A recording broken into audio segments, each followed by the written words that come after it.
Three steps forward, one giant step backward. Ian, what's your thoughts, man? Yeah, it wasn't a pretty game on Sunday. Got blown out by the Bills and really nothing good to take away from it. Quarterback played horrible, run defense played horrible, against a good Bills team. So, that's the only, written thing written on the wall is that Bills team is a really good team. I think they're a Super Bowl contender. But we didn't play well. Not at all, man. Well, Buzzbound, we'll get into that a little bit today, along with our Buzz Boys, 3 games in for the season, sitting at 2-1. Thank you all for joining us today for season 2, episode 8. Ian, you ready to get it going? I'm ready, man. All right, let's do it. Touchdown, Carolina! You're listening to the Buzz Pound. Smith scores, and the Carolina Panthers win in overtime. A Queen City sports podcast covering your Charlotte Hornets and Carolina Panthers. Halliburton, nowhere to go! LaMelo's done it! LaMelo's done it! Hornets win! Here comes LaMelo.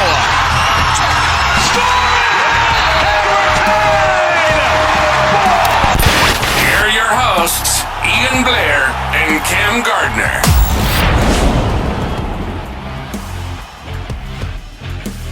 Buzzbound, thank you for joining us for season 2, episode 8. Ian, you ready to get into this crazy Bills game? Not much to take away, like you said earlier. Yeah, man, just kind of getting blown out. Obviously down Bryce Young didn't help us at all.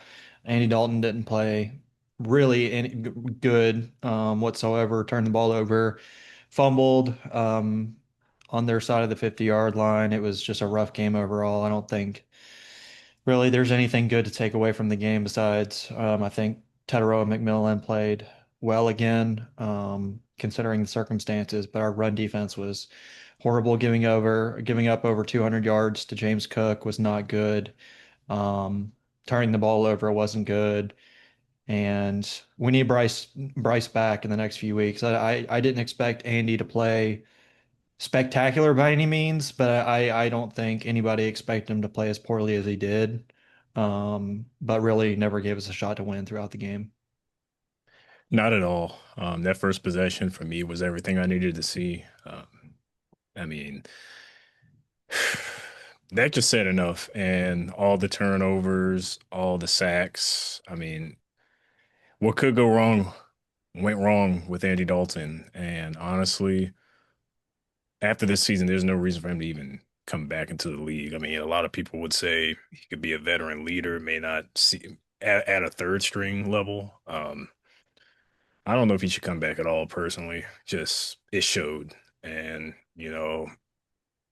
I was one of those guys thinking he could come in and make this a competitive game for us. And clearly the team is set for Bryce Young's style of, being a quarterback. And Andy Dalton is absolutely not that. It was atrocious in all ways. I'm gonna go into a little bit of stats here. Final score, 40-9. It's not even worth talking about that. That is as bad as it gets right there. But Andy Dalton finished 16 of 24 with 175 yards. Team rushing allowed 216 yards to the Bills running back James Cook. Turnovers, there were 3, 2 fumbles, and 1 interception. And sacks allowed, Dalton got sacked 7 times in this one game. That's all we got to say right there. I mean, it doesn't get any worse than that, I don't think. Yeah, I agree. I mean, it was really just a bad performance. Our offensive line didn't play particularly well. And they got beat up even more. Brady Christensen's out for the year with a torn Achilles. It's you know, it's going in the wrong direction for sure. I think injuries are hitting us again, especially on the offensive line. Taylor Moton's dealing with some injuries, and running backs didn't play particularly well. We didn't really run the ball successfully, and really, Andy Dalton took.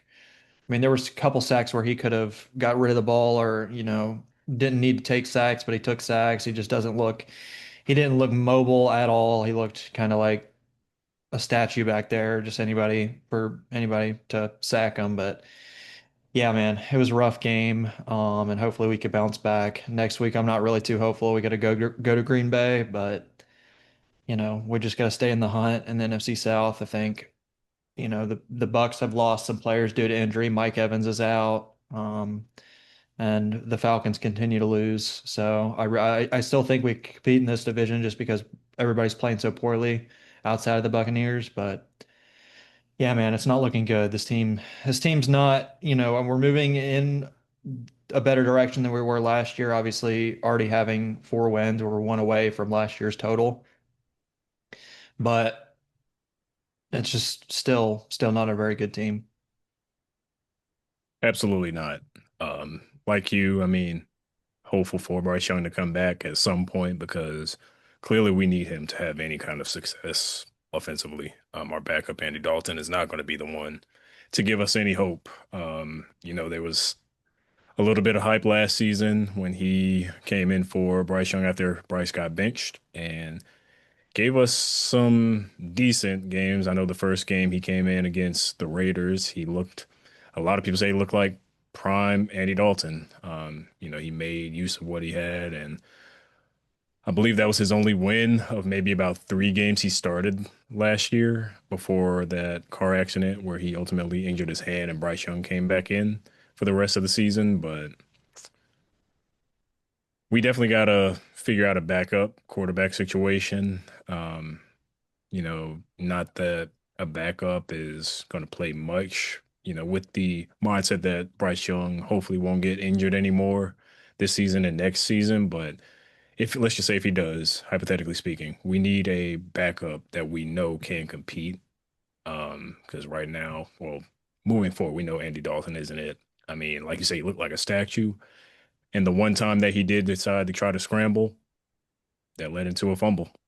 So what could go wrong completely went wrong all the way. I mean, there's no and or buts about it. It's a terrible game on our part. Hopefully we can bounce back again. We got Green Bay and we know what they are. They're solid and we're going to Green Bay. So it's really not going to work in our favor or be in our favor being the away team coming in there.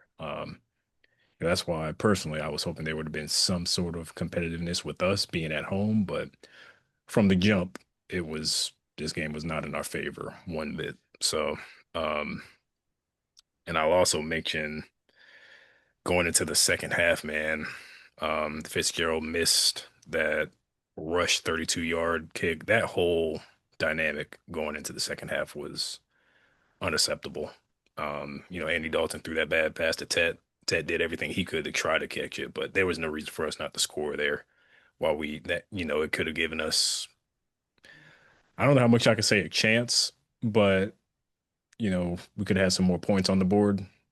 And knowing that the Bills were going to get it coming out of halftime, everything was just sloppy going into the second half. Yeah, I agree. I agree. I mean, that was one of the sacks that drive Andy Dalton took. That was just a kind of a backbreaker and had to rush the field goal attempt, which is always hard, especially, regardless of the distance of the field goal, it's a hard field goal to make, especially when you're rushing and trying to get the snap off as quick as possible. We barely got snap off. I think there was like a half second left, maybe less. When we got snap off, we were lucky to get it off. But yeah, in the NFL, you got to execute. There's no excuses, especially for a 32-yard field goal. And, you know, next week's going to be rough, man, especially with the injuries on our offensive line. They have a really good defensive line. Obviously, added Micah Parsons in the offseason. Jordan Love's playing really well. They got a really good defense, and it's in Green Bay, which automatically gives them a really serious home field advantage. It's one of the best home field advantages in sports, in my opinion. And it's going to be difficult, man. It's going to be difficult, and all we can hope is to keep it competitive. I'm not super hopeful, but at the end of the day, you just want to make it competitive. And hopefully we could sneak out a couple more wins here in the next few weeks. I know we have a bye week coming up before long.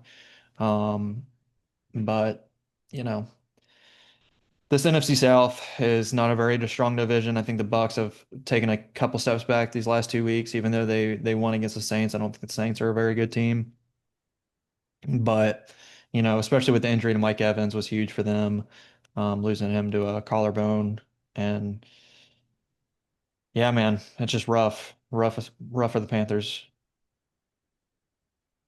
Yeah, I mean, it's really not much more to say about these guys after this game. That was atrocious. I mean, all the words you could think of. It was just terrible on our end. And not saying I had all hopes in Dalton to just, you know, make it a spectacular game for us. I just thought he could have played decent enough to make it competitive, but he couldn't even do that. So I don't know. And, it makes me a little concerned about when Bryce comes back. I'm not sure how much longer that may be because apparently they did consider him coming back Sunday, but they say he wouldn't have been mobile as he could be. So they definitely made the best decision with that in regard to his health. But if he's out any longer, it's not going to benefit us long term because, I mean, we don't really have anything else. And kind of like you said before, I mean, if they actually do activate Mike White, I don't know how much different it may be for us.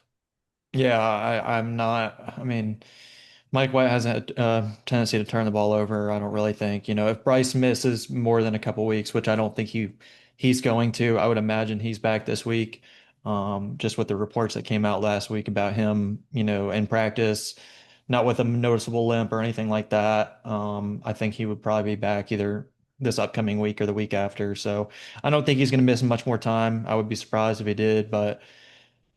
I mean, I don't know. It can't get much worse than Andy Dalton's performance on Sunday. Obviously, if you turn the ball over more, which is possible. I mean, three turnovers is a lot, but you can definitely turn the ball over more. Um, it would be more disastrous, but it'd be hard to get much worse than last week with Andy Dalton. Yeah, for sure. And also just injuries. If that keeps up, it's really going to give us even more of a disadvantage moving forward. And, we kind of got a mix of a schedule. I mean, we got, Green Bay coming up. And I know at some point we got 49ers, we got the Rams. There's a few potentially winnable games in there, like the Saints. I think we played the Falcons again at some point. Yep. But I don't know, man. We just got to see how everything folds. I'm hopeful, like yourself, that Bryce is back this weekend, especially with all the reports. So we just have to see from there where this team really is at because, it felt good having that 3-game winning streak, and that got snapped with a big one with this game. So, but yeah, not much to say there. But in other news, basketball's officially back. Hornets, are sitting at 2-1. I'll go into a little bit of stats there. Opening night versus the Brooklyn Nets. They won that game, 136 to 117. Brandon Miller with 25 points, 15 in the second quarter. LaMelo Ball, 20 points, 8 assists. Miles Bridges, 18 points, 11 rebounds, a double-double. And the team offense, 53.3% field goal percentage and 47.2 percentage from the three-point range. Pretty dominant second quarter. I'll give our rookies a little bit of highlights as well. Ryan Kalkbrenner, 10 points, 11 rebounds, and Con Knipple, 11 points, 5 rebounds. Those two guys are starting to adjust pretty well very early on. Not sure how much you've been watching the games. We'll get into the other two, but what were your thoughts on opening night? Yeah, I've been able to watch two out of the three, the two wins, so that's been huge. I will tune in tonight, the time we're recording this podcast, Tuesday night. Hopefully we can go to 3-1. But yeah, man, this team's been playing really well, I think. Minus the injury to Brandon Miller, which I'm sure we'll go into in a minute. Um, I think the team's been playing really well. LaMelo, this past game played spectacular, I thought. I'm really pleased with this team overall. The Nets game in particular, the rookies did play well. I've been really impressed with Sion James, the kid out of Duke that we drafted along with Con Kneppel. Been playing really well. I didn't expect him to get minutes at all this year, but he's shown some flashes. I think the loss of Brandon Miller has been huge, or it could has potential to be huge just because we're really expecting a lot out of him this year. Um, but the Nets was a good win. We followed that up with a loss to the Sixers, which was kind of disappointing. I thought we should have won that game. Looking back, looking back on it and some of the clips on X and everything like that. But yeah, I was pleased with the Nets game overall and the rookies, how they performed. Yeah, for sure. And game two versus the Sixers, although it resulted in a loss, it was a winnable game, and I thought it was a good fight from our guys. I'll go to a little bit of stats there. That was a loss, like I said, 121 to 125. It went down to the wire pretty good there, but ultimately the Sixers pulled it off. LaMelo Ball, 27 points, 9 rebounds, 8 assists. Colin Sexton, 21 points. Ryan Kalkbrenner, 14 points, 7 rebounds. Shot a perfect 7 of 7 field goal. And team quarter led by 10 points at the end of the third quarter. And ultimately just couldn't, couldn't keep that lead going in the fourth quarter. Obviously, the Sixers caught back up and resulted in a loss. But I will say, Kalkbrenner, the rookie, he had a pretty encouraging matchup with Joel Embiid. Not sure how much of the highlights you've seen. I think that was the game you said you didn't get to see, but Yeah. it was pretty solid if you ask me for a rookie to go against, a big man like that. And I personally will say I think Joel Embiid has taken a step backward. Not as dominant as he once was, but I feel like Kalkbrenner was really going toe to toe with him pretty well. And that was the same game Brandon Miller left due to his shoulder injury. And a little concerning because he was getting a second opinion today reported. So hopefully it's nothing major. Hopefully he won't miss an extreme amount of time because we lost him for a while last year. Well, majority of the season, and he's a significant piece. And I mean, having Sexton on this team now is a help, but Ball and Miller both are two key components with this team, if you ask me. Yeah, I mean, it was really discouraging to see it in the second game. It's like we can't catch a break on a routine play. It was kind of weird just how he heard it and then, immediately went to the locker room. It was just like a fluke play, so unlucky. I think as a Hornets fan, we're kind of used to seeing these unfortunate injuries, random injuries. But yeah, Kalkbrenner, I think, I mean, he was four-time defensive player of the year at Creighton. Yes, being a small school or smaller school, they're kind of known for basketball and playing in a smaller conference. But he was the defensive guy coming into the league. I think he's played well on defense so far. I saw I had a couple block shots in the Brooklyn game, I believe, in game one. And it's looked good on defense so far. As I mentioned, I couldn't see the Sixers game, but I've been impressed with him, especially, not taking him later in the draft. And I think the rookies have kind of stepped up. I think Collins played really well as kind of that glue guy, kind of that glue piece. He's been productive. And, LaMelo here a couple nights ago was really, really good. Yeah, I mean, LaMelo is doing LaMelo things, playing backyard ball with the AirPods in. That's just the vibe he provides us when he's playing. It's so easy for him. It's a different style on the court, but that's what makes him unique. That what makes him, a fan favorite and a favorite to the kids. He's just so fun to watch, man. Um, Now I'm hoping he's able to provide us what we need this year for us to keep him long term, because like we talked about going into the season, it's a crucial year for him. But, you know, he definitely can manage a game well. He's not that score first guy. If he knows other people around him, he will play make to make other people around him successful. And, you know, he's able to help other people stuff the stat sheet. I'm gonna go into some details on the game three against the Washington Wizards here. That was a win, 139 to 113. LaMelo Ball, 38 points, 13 rebounds, 13 assists, 11th career triple double. Again, doing LaMelo things. Miles Bridges, 22 points. Colin Sexton, 20 points. Team shooting, shot 67.4 from the field and 12 of 16 from the 3-point range in the second half. Um, Again, it was just another historic triple double from LaMelo Ball. The second half, the double digit lead was erased briefly, but um, ultimately we kicked it into gear again, and our rookies came in. Colin Knippel scored 20 points, and Cy James scored all 13 of his points in the second half with consecutive threes to seal a 19 to 4-1. And yeah, man, that was actually a game without Miller as well. So, clearly these guys with LaMelo's leadership, he can make it happen. Not that the Wizards are a great team, but it showed me a little promise that hopefully he can truly lead a team when he, know that he needs to.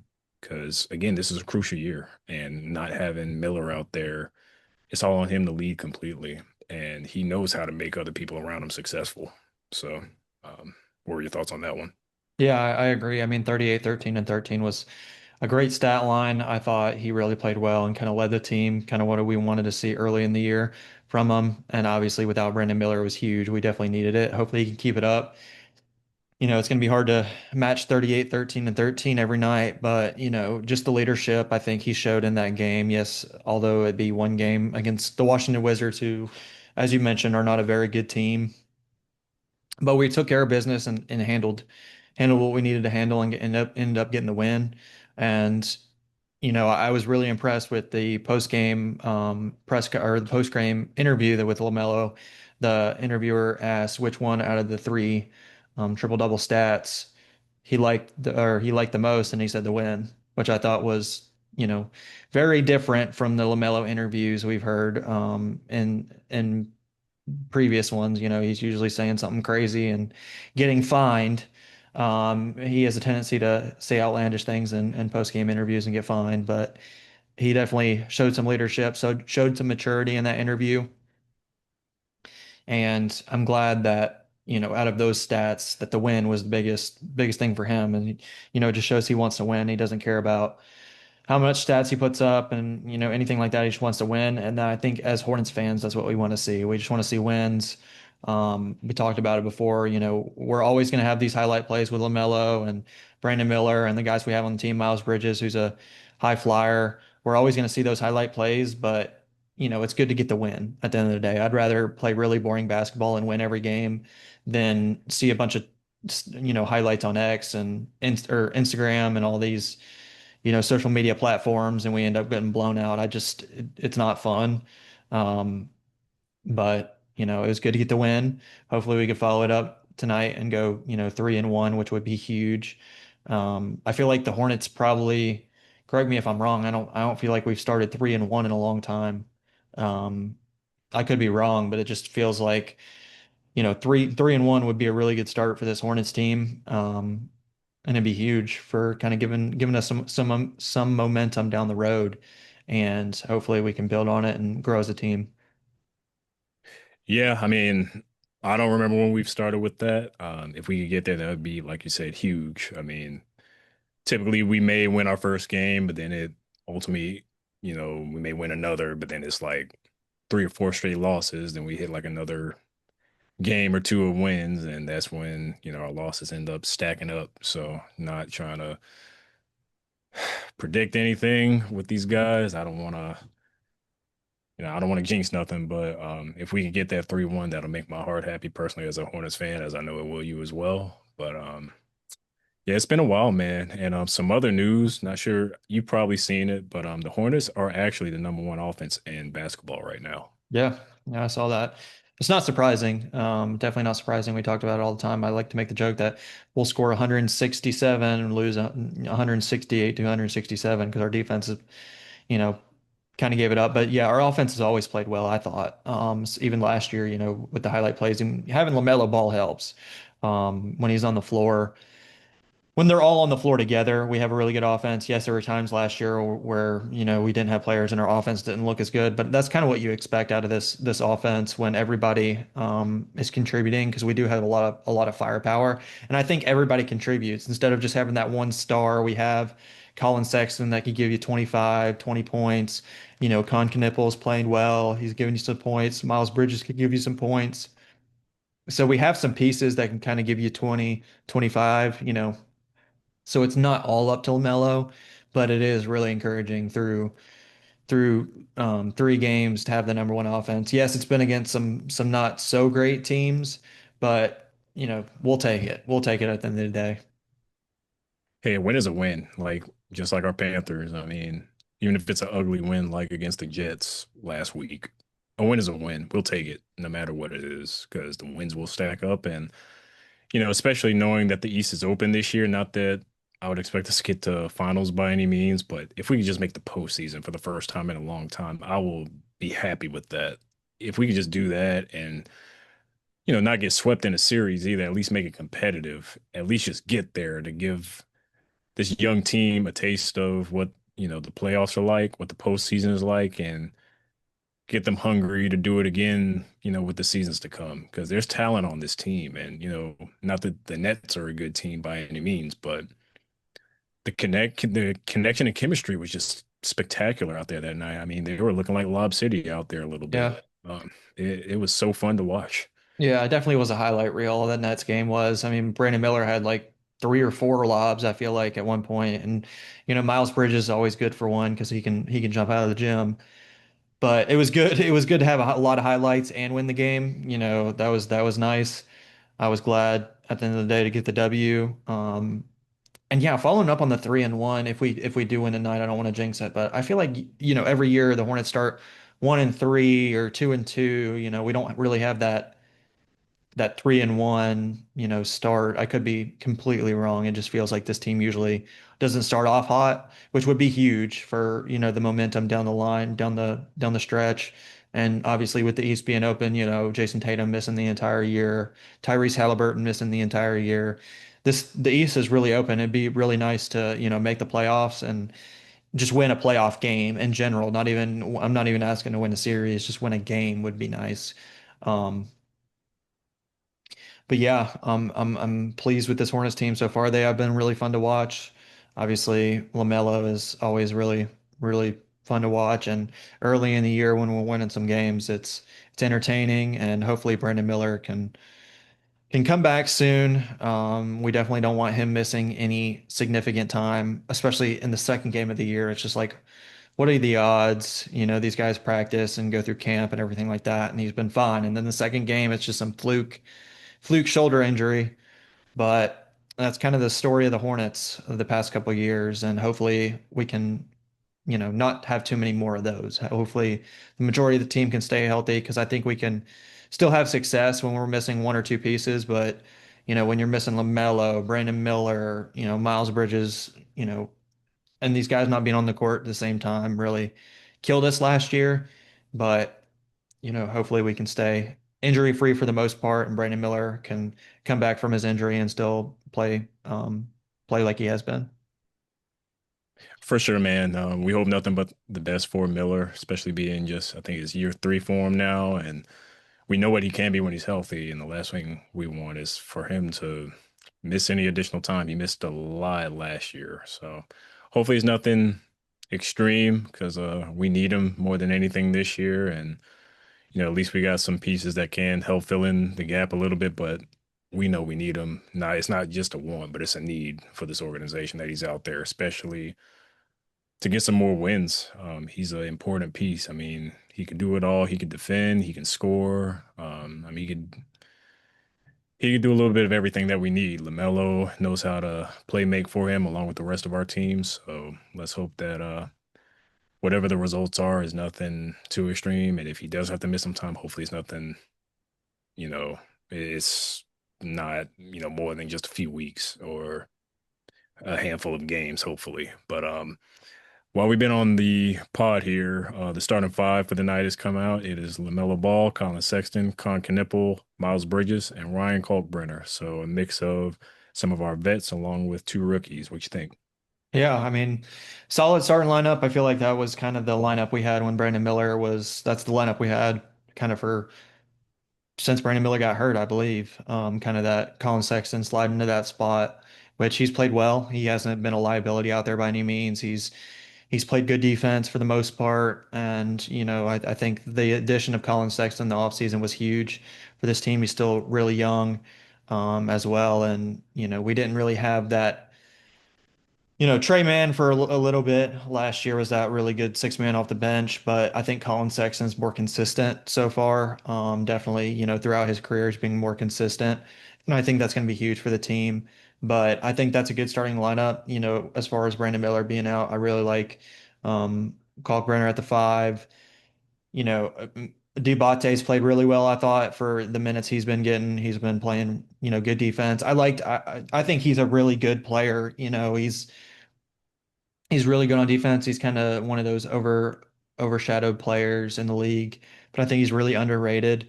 Um, and I think that's a good lineup. Hopefully, I don't know who's gonna do a lot of scoring tonight. I think I saw a stat that LaMelo, whenever he plays Davion Mitchell, he has trouble scoring because Davion Mitchell plays such good defense.